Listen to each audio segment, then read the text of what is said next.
All right, morning. I'm gonna do this now. Oh, it's still fresh on my mind. I don't even know if I'm gonna post this or not, but obviously if you're watching this, I have posted it. Boy, is it coming down out there. Give a quick update. I can't remember where I left off. I was probably in Seattle last time. I headed out here to the Woodinville, Duval sort of area for this festival I played last night. And oh my goodness. You hear that? And that all went super well. It's Sunday. I'm exhausted. I performed for like something like 4 or 5 hours straight. Basically, I did a really long set of my own. And then another guy got up and did a set, and I supported him on bass. And so anyway, and I was already exhausted. So just to start off with, and I was hungry, so I wasn't really like taking care of myself, just so that I could keep playing music. Because I'm glad that I did that, but it's like I couldn't get enough of it. But anyway, now I'm really exhausted. And I just kind of came over here to this park. I'm in like Cottage Lake. I'm not very familiar with this area, but I found this park right here, and like this is like a section of the park where there's just like, it's a smaller parking lot and there's nobody here. It's right off the road right here.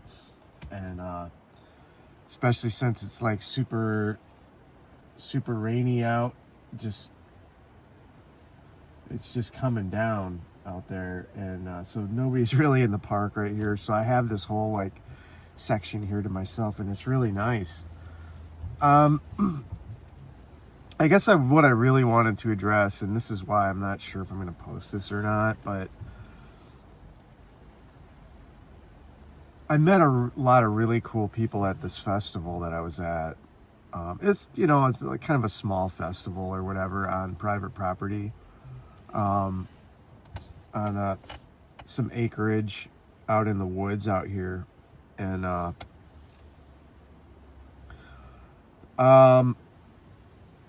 really great scene, really great people. It's the kind of thing that I dig, the kind of thing I'm really into. It's kind of a hippie thing, but there's all kinds of like modern takes on what that is, whatever that is. A lot of alternative metaphysical stuff and alternative lifestyles and kind of countercultural type of people, and which is like exactly the thing that I'm like going for myself. But there is like also within those people is a strong faction. I don't know if it's everybody, but I know there's a prominent, so I'm going to get kind of political here is the thing. And so there's kind of a strong contingent, a strong voice for the, I'm coming to understand as called the freedom movement, I think, which is like anti-vaxxer conspiracy type thinking. And we were like sitting around this bonfire towards the end of the night, and all of that discussion started happening around the campfire, and I'm like, oh my God, I'm like, I am in the belly of the beast. And I did not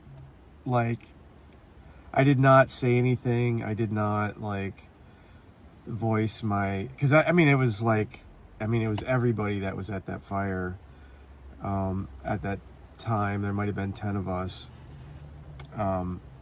I think pretty much everybody was, of that mindset. And I knew that kind of going in, that it might end up that way. And I know a lot of these people now that I've seen in various contexts and stuff, that I've just met. I kind of fell in with some of these people mostly through music and playing festivals and doing performances that kind of overlapped with that scene. And I didn't even really realize it when I started doing it, that's what was going on. But it comes out that a lot of these people happen to be in the freedom movement. And the thing of it is that I really like these people a lot. Like I really do. Like a lot of these people I would like to call friends, like I really like a lot of these people. I like, they're kind of similar peer group, like my age or even maybe a little bit older, and just into a lot of the same things. But when it comes to the anti-vax stuff, I can't do it. I just can't do it. And I guess maybe this is for me to help me to formulate what my ideas are, because I'm having such a strong reaction, such a strong response to it. And like, what would I say if I were confronted by them? And I have been by some individuals before, in a sense. And how would I, what is my position? Where do I stand on that kind of issue? And I think for me,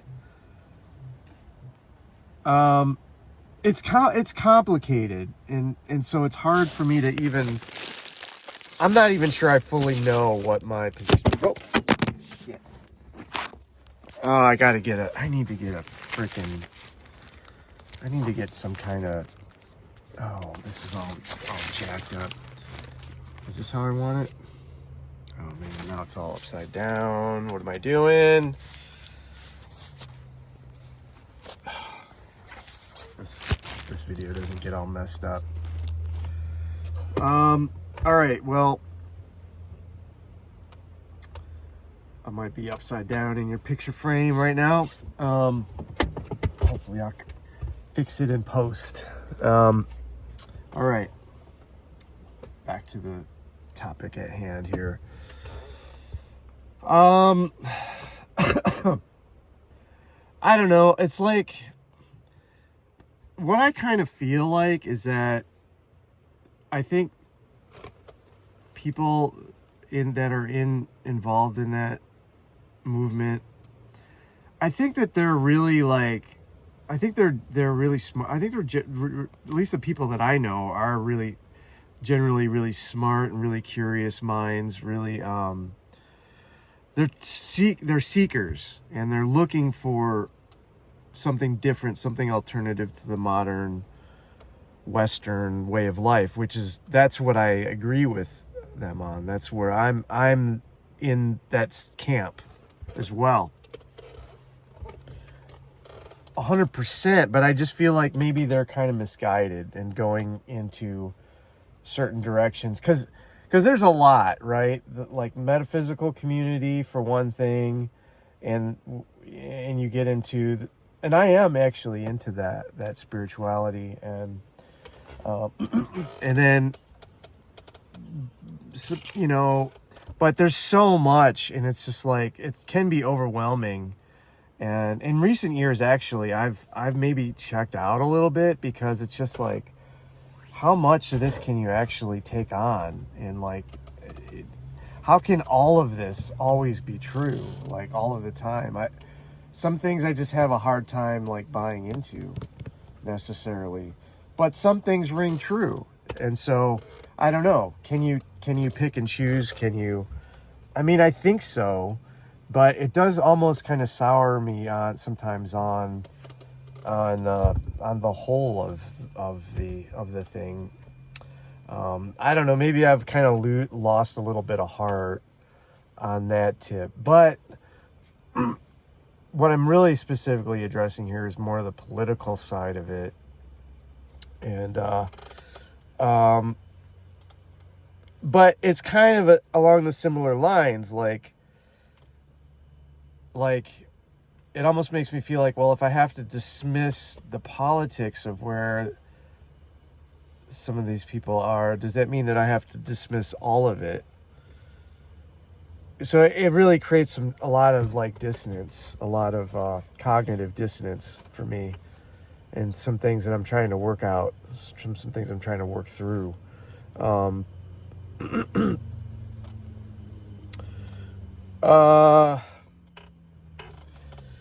So, okay, so I'm just off the cuff here. I need some water.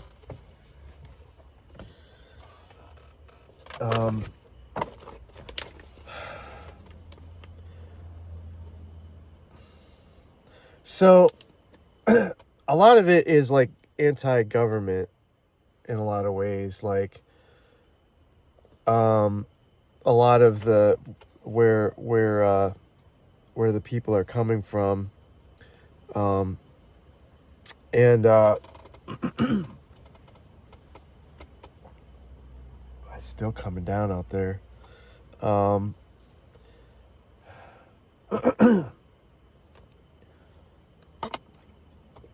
And I feel like they feel like they have to be anti-government because it's kind of like core to the values that they have, like in a larger kind of context. And in a lot for myself, like I have to look at this and because it almost feels like I can see the contradictions in my own way of thinking about, in my own way of like responding to some of this.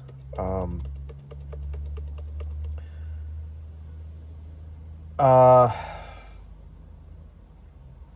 guess I should like preface this with saying that I don't necessarily believe the government always has our best interests at heart in mind.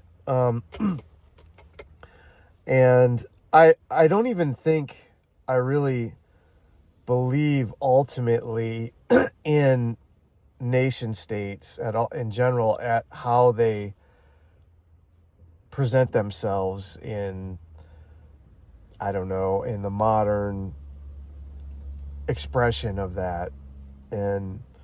But the thing is that I don't really know what's better yet, and I'm still kind of working that out for myself. I do know that I like the idea of more egalitarian cultures and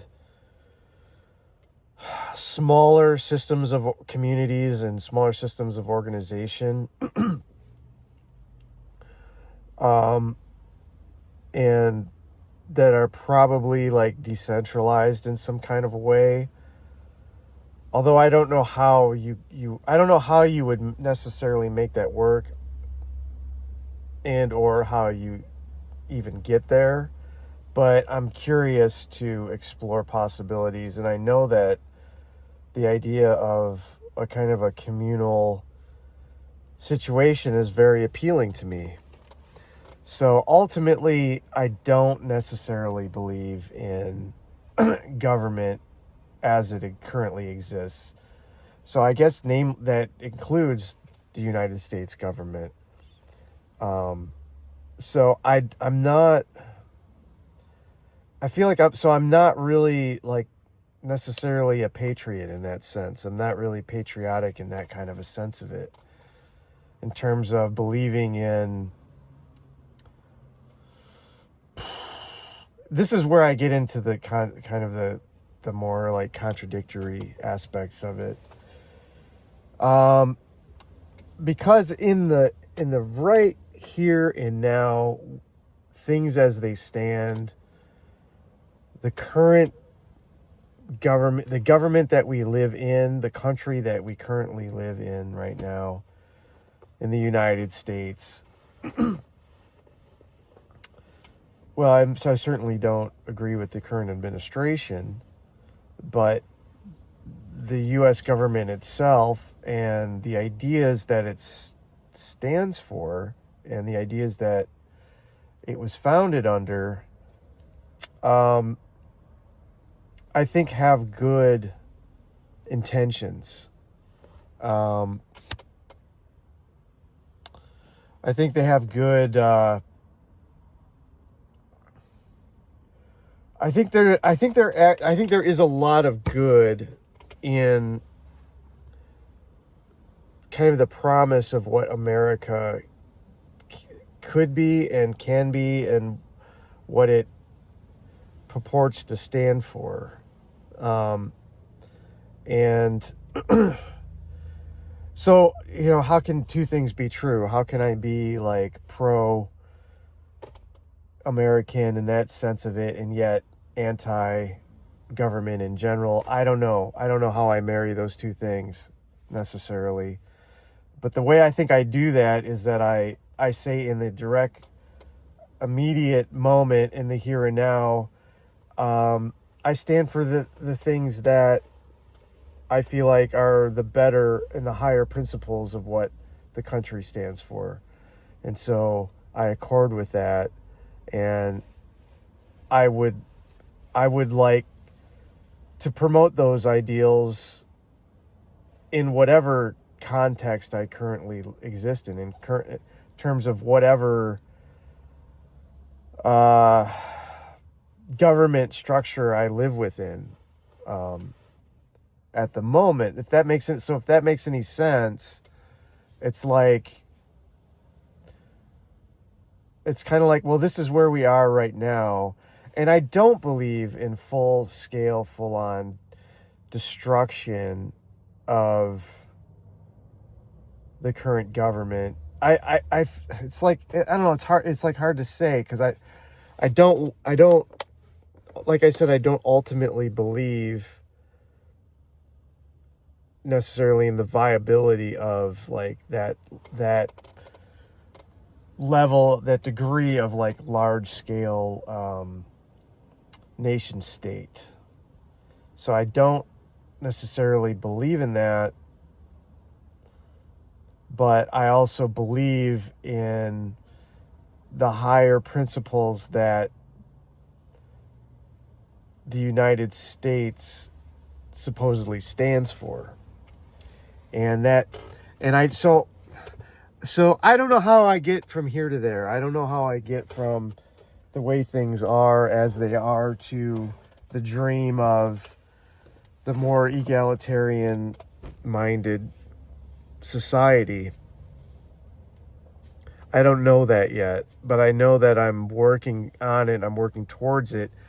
But maybe I feel like I'm wanting to more work within the system as it's. I don't know. There's a lot of things with the system, but it's more the economic system and the controls and the powers that the economic forces have over the governmental system. And that's where I really have the problem.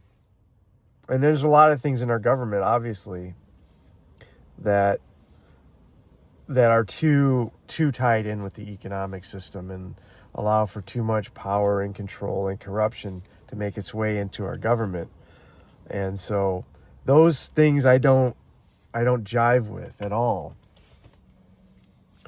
So how does this all apply to this question of like vax versus anti-vax and mask versus anti-mask and all that stuff? Because I do tend, it's like there's this split almost in my persona. It's almost like the one that exists in the government, the current system, and the one that is looking towards the future to some kind of ideal situation. And so the sort of like the here and now the here and now of it is like No, I'm not probably not making sense. I'm not making sense to myself.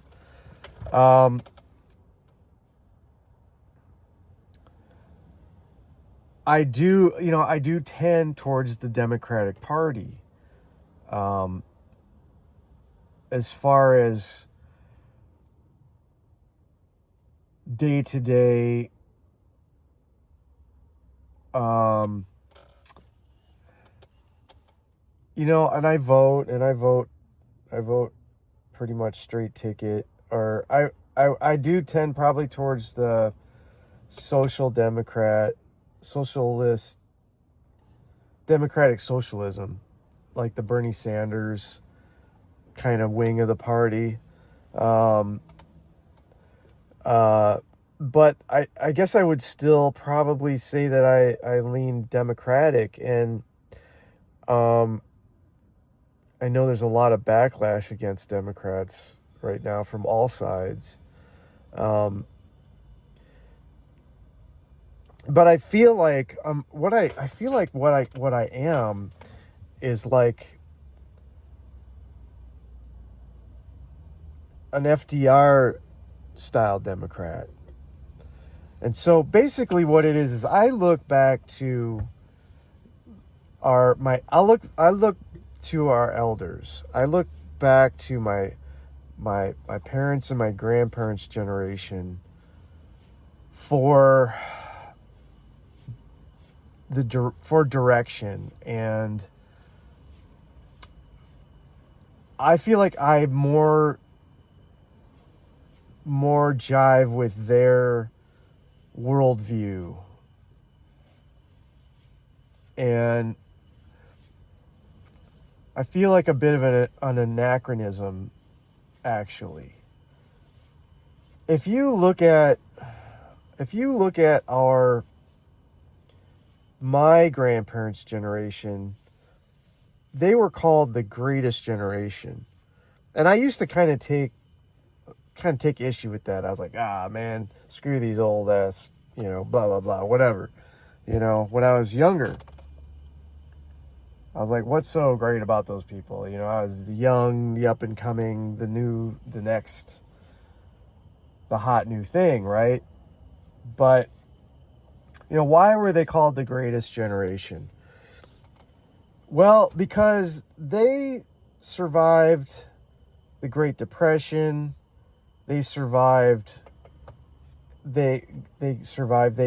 got through and they won World War II and defeated fascism in Europe and the spread of it. And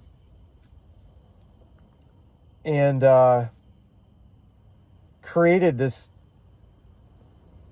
incredible wealth and prosperity here in this country, and brought us things like civil rights. I mean, they had integrated the military, and there was some it was kind of like planted the seeds for like the women's movement in a lot of ways, I think, and for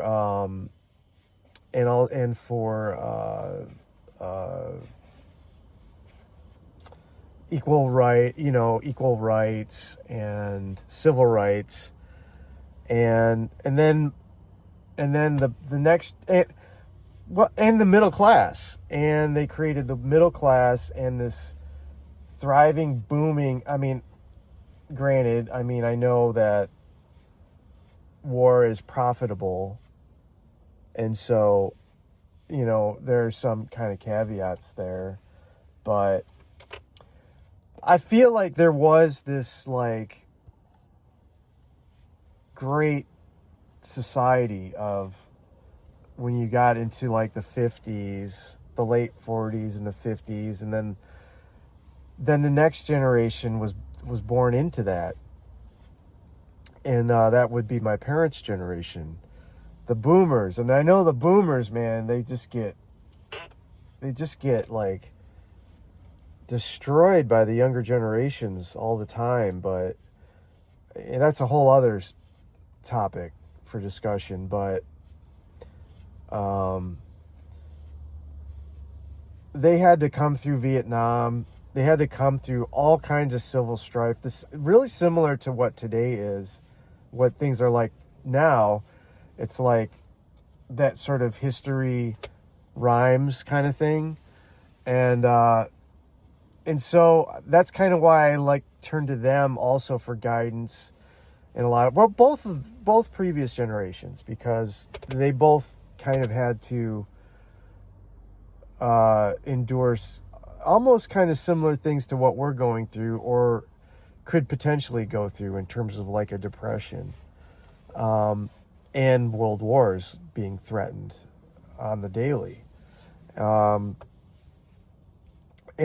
like, so my parents' generation, the boomers, definitely forwarded the civil rights agenda, and basically got us out of a war, like basically ended a war. It took them a long time, but their idealism, their sense of idealism won the day. And so hope, optimism, idealism, that came from my parents' generation. And in this day and age, we have none of that. We have none of that anymore. That is out the window. And what we have now are factions, people going to their various corners and rallying around certain points of interest, things that they consider rallying cries of one sort of injustice or another. And so I and that almost sounds racist to me when I put it that way. But what I feel like happened with COVID is that all kinds of like ideologies started taking hold by way of the internet. And like I said, people started factioning off into their various camps, and we lost total cohesion as a culture, as one country. And my kind of way of looking at that is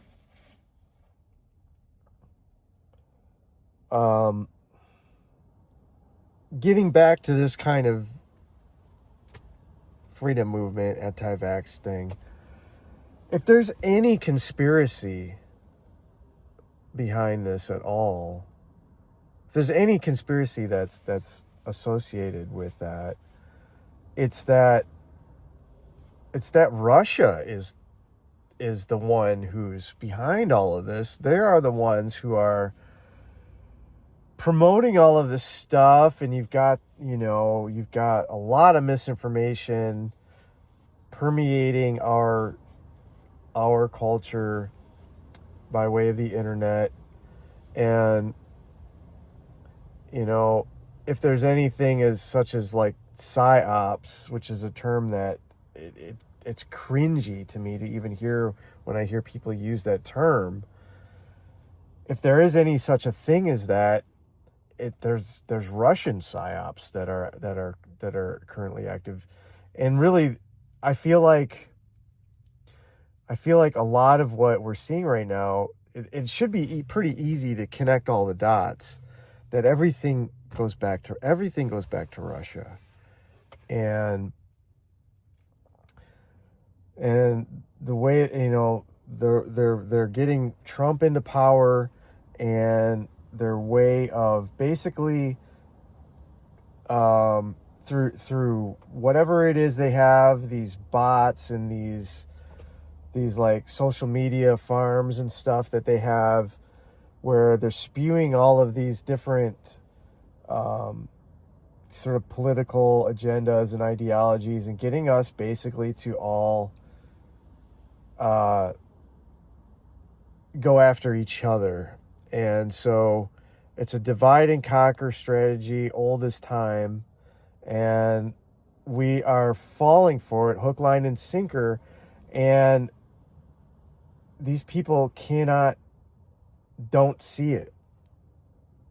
And they think that we're being duped on the outside here, referring to us as normies and things like that we're being lied to by the government and all of these things. But the actual reverse of that is true. I feel like they are the ones who are being lied to. And it's not coming from, it's originating from somewhere else. And so that's kind of my take on that. And so that's kind of where I have to draw the line. I personally believe in vaccines, the efficiency of vaccines. I believe in the science behind it.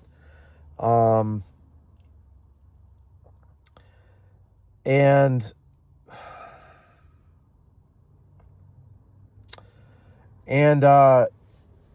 this is where I get back to kind of what I was saying about being an FDR Democrat, because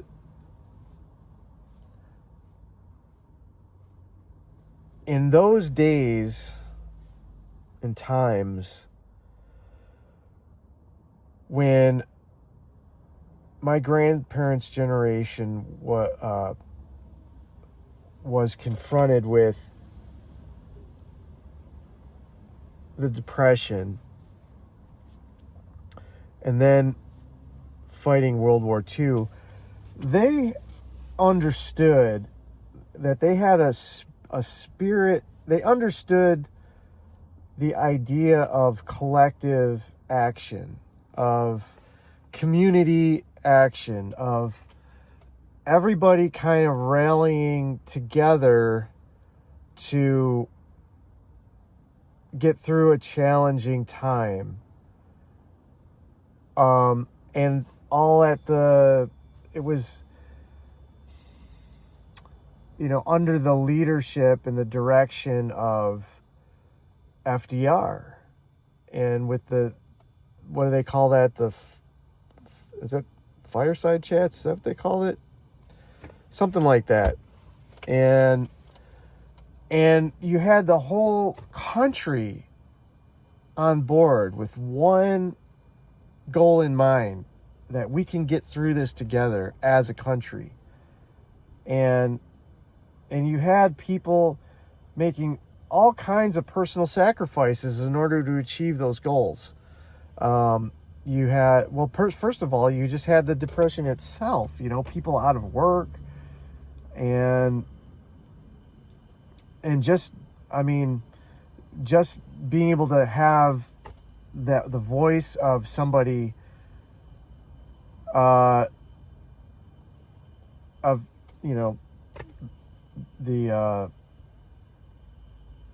leadership of the presidency, basically rallying everybody around, like, the spirit of, we can get through this. It was the same thing in England too, with Churchill, and we can get through this together. And particularly too during the war, you had the war effort. You had people making all kinds of sacrifices. First of all, just to go and fight in the first place. But you also had women chipping in all over the place where they could, in the factories, some of them going overseas, and you had an integrated military. By all means, you did not have necessarily equal standing for all the citizens, but you had the seeds being planted for civil rights at that time, I believe. And that kind of started with things like an integrated military. And And then you had basically you had everybody banding together to get through those challenging times, and came out victorious and won together. One nation, indivisible, under God. And then that brings us to the current crisis that we find ourselves in, that started with COVID. I mean, you can go back further than that, but that was really kind of the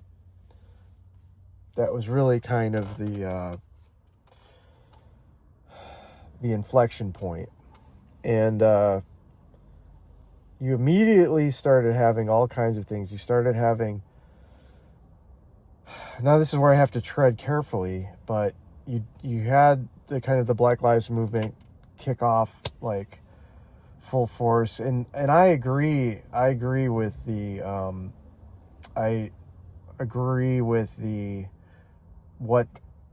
what that movement stands for on many levels, and I definitely agree with. I do have sometimes take a little bit of issue with social justice or identity politics, but I also kind of can see the place for it too. So it's something that I'm trying to work through in my own mind about it. But for me, the issue is where it can cross over into hate speech, because I do believe that there is such a thing. I've witnessed it myself. I am somebody who's actually, I'm mixed heritage. My mother's ancestry comes from Mexico. So on my mother's side, I have that. My father's side, I have, white European American heritage. So I feel like that gives me kind of a unique perspective on things, because I feel like I'm kind of a bridge person and I can kind of see both sides of certain issues and things like that. So, but I used to be involved in Chicano student organizations in college, and it stopped raining enough for people to be walking around anyway.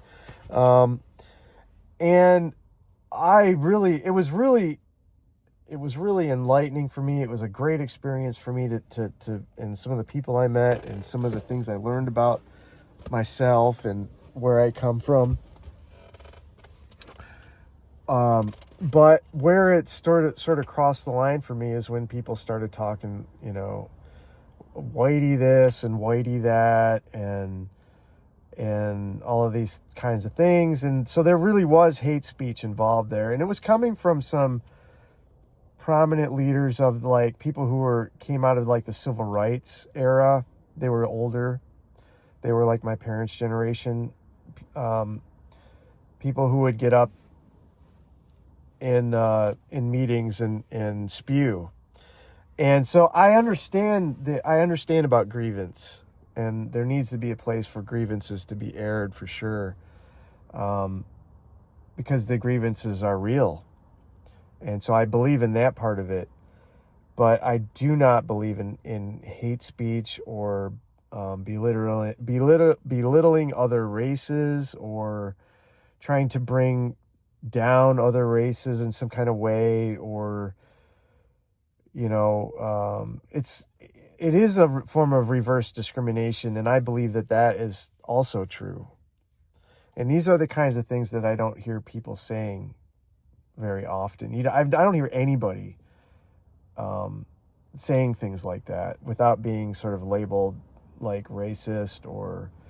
But see, these are the nuances, I think. These are the nuances of conversation and discussions that I feel like have to take place. And I don't really know where those conversations are really happening because I'm not having them. And that's why I'm making this video, because I feel like not enough people are out there saying things like this.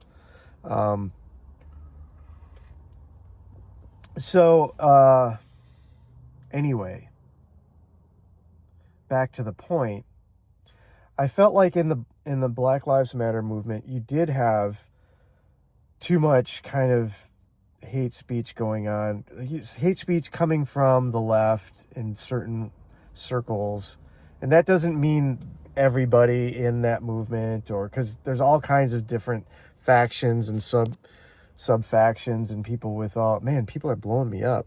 All these people I met yesterday, the very people I'm probably criticizing, at least in their political viewpoints. God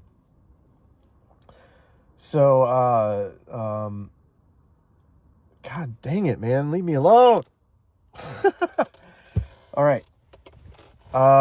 Distracting. So anyway, my point, getting back to the point. And then some of the people sort of like on like the radical left and stuff like that, the people in the anarchist movement and stuff like that. And that's a word that I'm really like kind of grappling with, because in some ways I feel like I am kind of an anarchist, as I kind of laid out earlier, but I feel like I'm an anarcho-pacifist. But anyway, that's a sort of a different discussion. But along the lines of what I'm saying right now, in that I don't believe in hate speech, and hate speech does exist. I know that it gets blasted from the right, and it gets way overblown, and trying to make it sound like everybody who's anywhere remotely near what could be considered the left, including a lot of like very middle of the road, even right of center Democratic leaders, and calling them like Biden, and calling these people like communists and Marxists, and saying all these things that they're like promoting all kinds of hate speech and all kinds of stuff that's just bullshit. But there is a grain of truth to the argument that there is hate speech coming from the left, and it may be small but very prominent in its expression, in its anyway, I'm almost kind of starting to lose the train a little bit, because I am getting a little bit tired. It's catching up with me, all of this weekend events. More coffee? I don't know. Vicious cycle. I need to get off this shit again. Okay. Staying on track, and I really kind of want to bring this home, hopefully soon here. So COVID hits, and then you have all this factioning happening, and you have it on the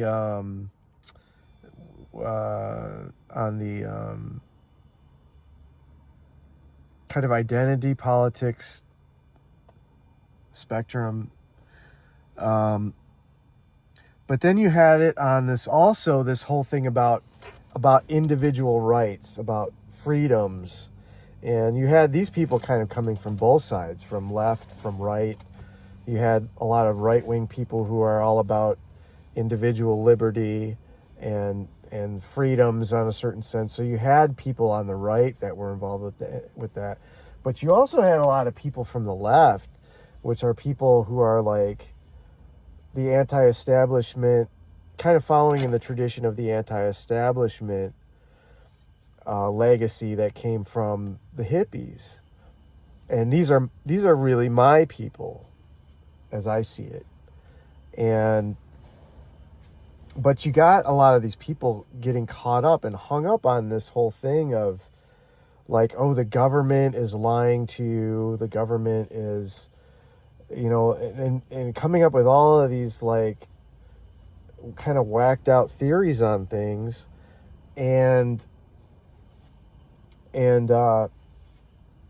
so you got these people going off into that camp, the anti-vax camp, the anti-masking camp, and all of this sort of thing.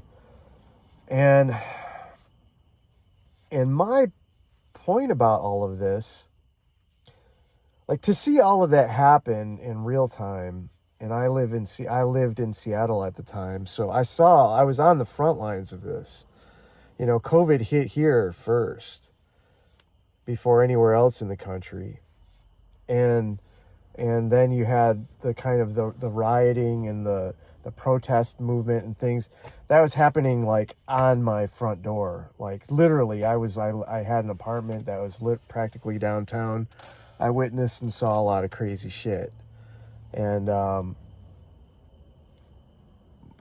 over the place around me. Not all of it necessarily bad, but to me, the whole thing was like, why are we doing this shit now? Why are we doing this now? Like, it did kind of make sense in a lot of ways why we did it now, in terms of the protest movements and things that were happening. So it kind of made sense to me, because that was an inflection point, and the George Floyd thing was awful, and there definitely needed to be a response to that.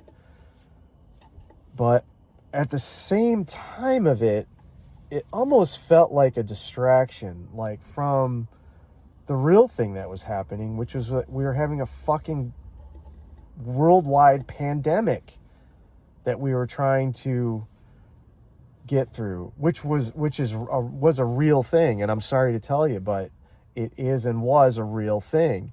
And we didn't really know what we were dealing with in those early days of the spring and summer of 2020. And our government at the time was asking certain things of us, which was to wear masks in public, to social distance, and then ultimately to get vaccinated. And we could not handle it. We couldn't handle that.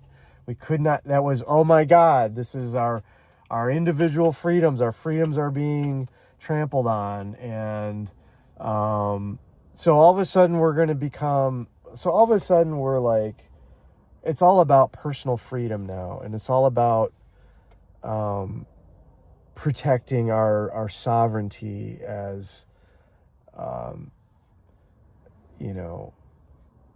our individual liberties are being trampled upon, and so that's how we're going to deal with it. And so you have these factions breaking off, and you have all of this madness ensuing, and then you've got protesting out on the streets. And to me, it was just like coming from the world that I came from, where I grew up, where there was, I feel like, an older vision of the country, where I grew up in the Midwest, in a kind of a small town, but with a lot of history going back a couple hundred years. And it was maybe a little bit Rockwellian in a way, and but I feel like in a good way, in a lot of good ways. And so, like, I know what the sort of the legacy is of, like, generations past, which when asked to rally around a cause as a country, as a nation, they were able to do it. Had a pandemic of this level broken out in the 1930s or the 1940s in this country, I feel like there would have been no question about people giving up a lot of their personal freedoms, a lot of their, how would you say, a lot of their, whatever you call it, like, a lot of their rights, what perceived rights and privileges of,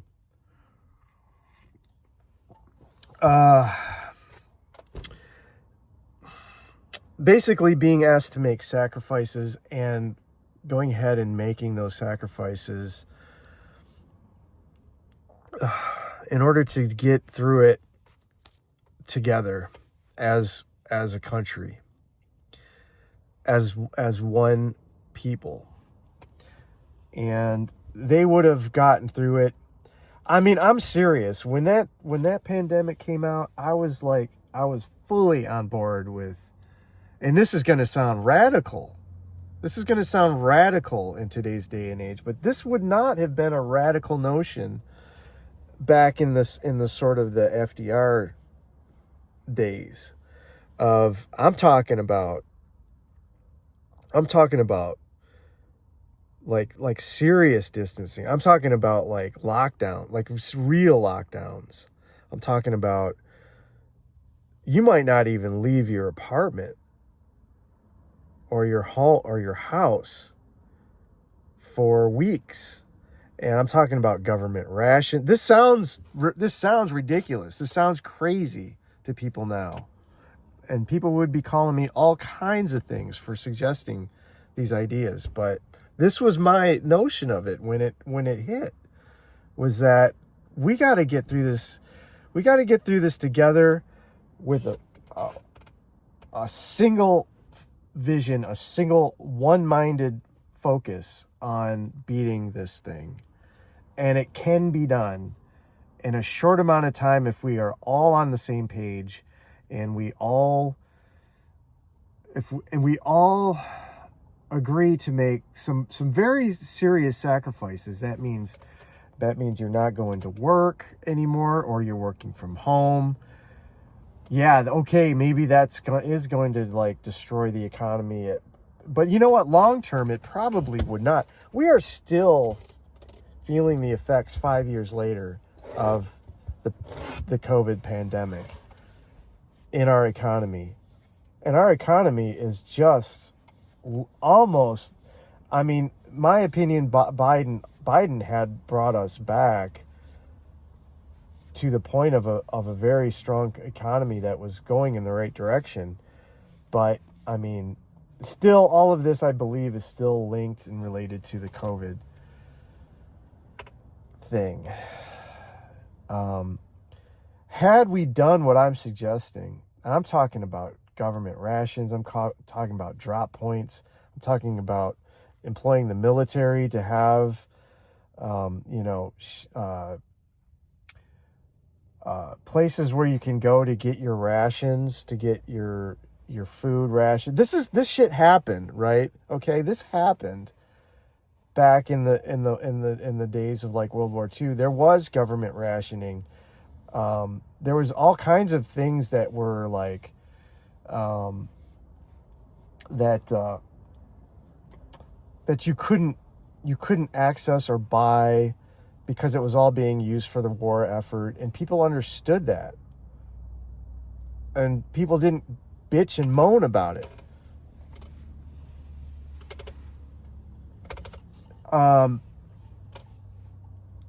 So this is what I'm talking about. I'm talking about lockdowns. I'm talking about real life. We didn't have lockdowns. It was a joke. In my estimation, it was a joke. You had people still working, going back to work, all of this nonsense. We didn't know, how bad this thing could be. It turned out probably not to be as bad as it could have been, right? Okay? I'm talking about in the early days of this, before we really knew what we were dealing with. If we would have gone on true lockdown, I want to say for a few months maximum, just a few months, we could have eradicated this fucking thing. I'm not kidding. They did this in other countries, by the way. There's evidence of it. I can't recall exactly who did it. Maybe it was New Zealand. A couple of other countries did it, and they got down to like pre-pandemic levels of like infection rate and shit like that. And their economies were back online and rolling. And we could have done the same damn thing. We could have come back even stronger. 3 months, come on. 3 months. I'm talking you get some kind of public assistance, which we did get some of that, but I'm talking like real assistance. Like and government rationing of food. It would have cost us pennies on the dollar as an economy. And we would have been back up and running in almost no time if we would have been able to achieve. We could have even done that. This was before the vaccine even. We could have done it before we even needed the vaccine. So what do you think about that from the anti-vax perspective? We might not have even needed the vaccine. But I would have advocated for it because we knew this thing was out there and it was probably going to be. But we could have eradicated the son of a bitch right from the beginning, from day one. If we would have all gotten together and been on the same page and not be so worried about our personal freedoms and our individual liberties and all this other fucking horse shit.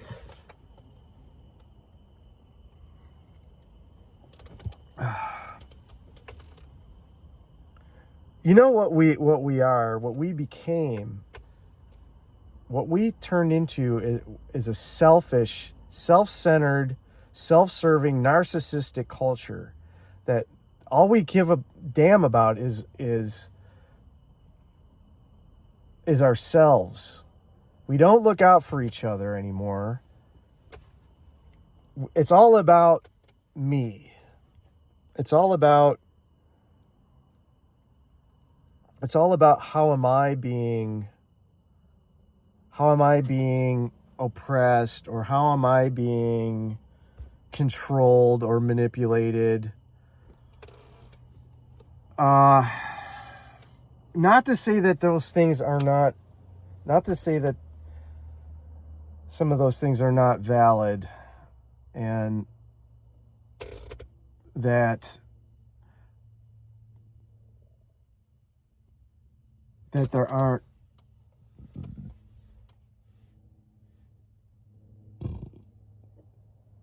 truths to be addressed in those grievances, but there's a time and a place for it, and I feel like the pandemic was not the time. It was the absolute worst time and place for what exactly happened. It was the absolute worst thing that could have happened at the worst time. And I saw this country completely fall to shit. And I saw what people were doing to each other. I saw the hatefulness on all sides being spewed back and forth against each other. And we lost the country. We lost. In those critical moments in the early days of the pandemic, when we could have instead rallied together as a people. Instead, we chose to do something different. Something concerned about just ourselves. And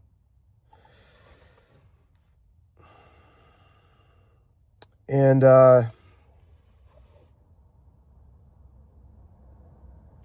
and I don't know if we can get it back. I don't know if we can get it back anymore. And now we're just kind of living in the aftermath of it all. And it might be too late.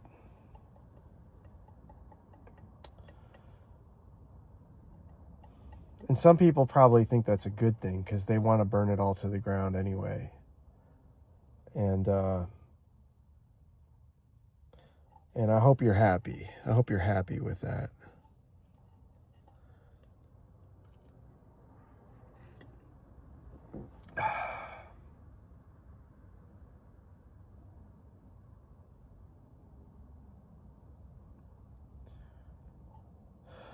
I know I've gotten combative here in the last few minutes of this video, and I'm, pardon my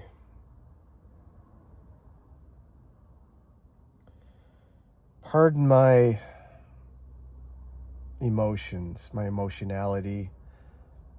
I think I probably let it get the better of me, but it's been building up. It's been pent up. And I feel like I'm saying things that I felt 5 years ago and just didn't know how to express correctly because I didn't feel like I had an outlet for it, because there just isn't a place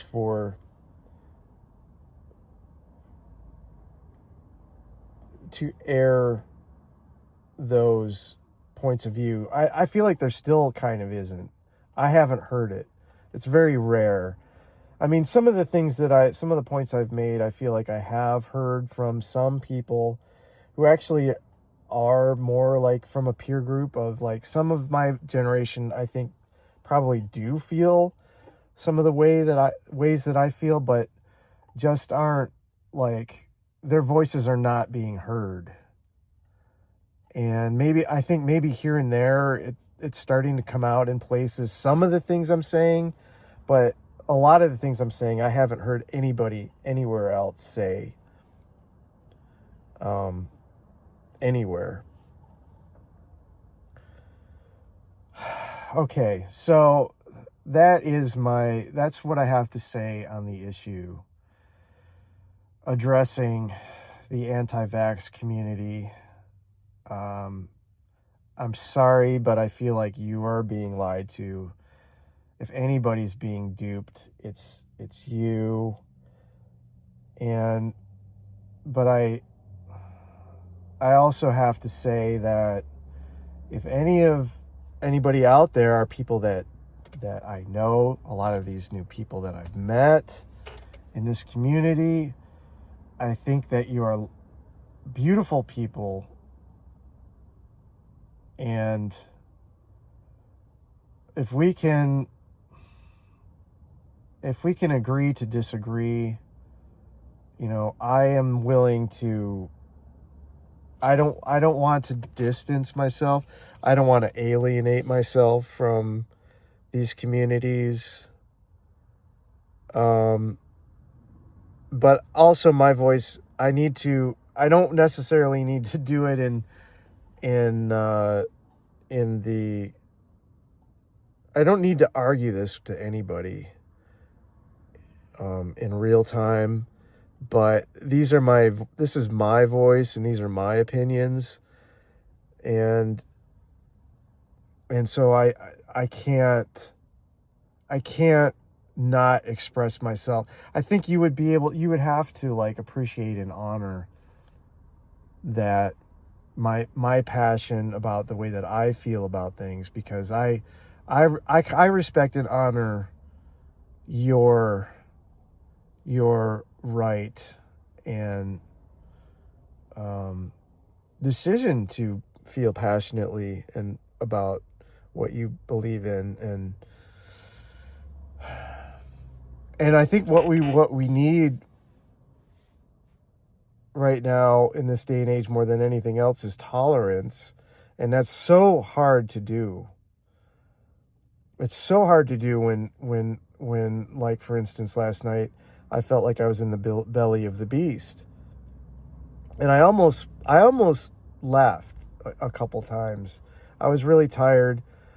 I really wanted to go to bed, but I was afraid that if I and it was tiresome. I found the arguments, the points of view tiresome, and I was like, I can't do this. I can't do it. I can't.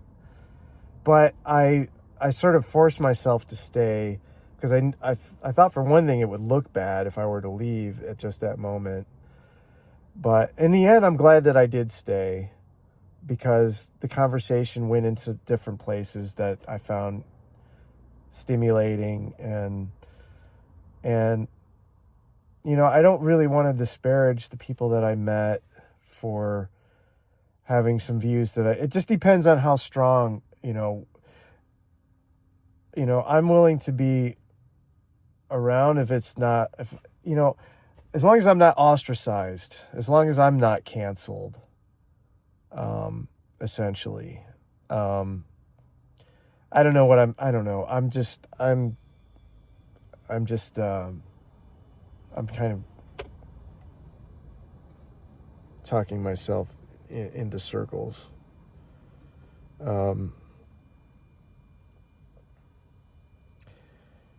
I think the thing is that we need now more than anything else is empathy, and I feel like in a lot of ways that's kind of what I was feeling last night. A lot of it was just empathy for these people, and just kind of focusing on their good side, and the things that I accord with, and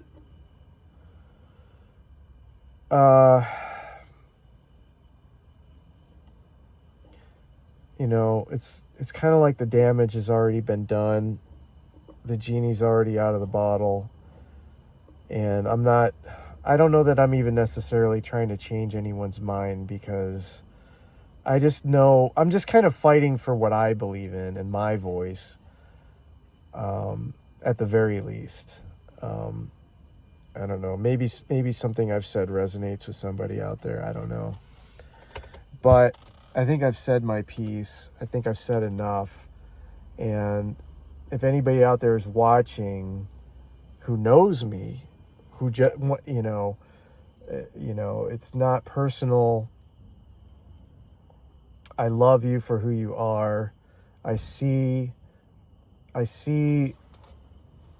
the goodness in your hearts and souls.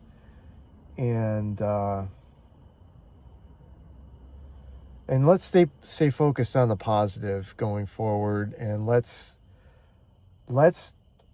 try to work together in a spirit of collectivity that I feel like we have lost in this culture. And I feel like a lot of it probably has to come down to dialogue,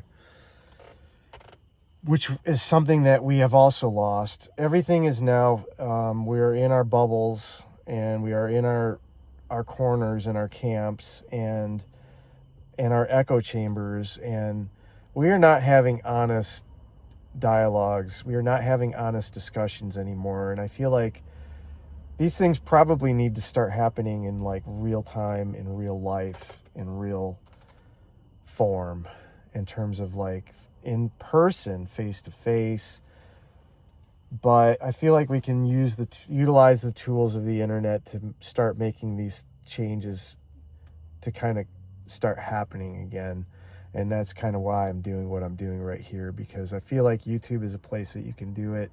And it's one of the last few bastions of free speech that's even out there on the internet anymore. So, with that, I'm going to just, I'm going to wrap this up. I think I've said my piece. And I apologize if I got a little bit hot there and probably might have even like alienated some people. I don't mean to be provocative, even though I think I probably was a little bit provocative.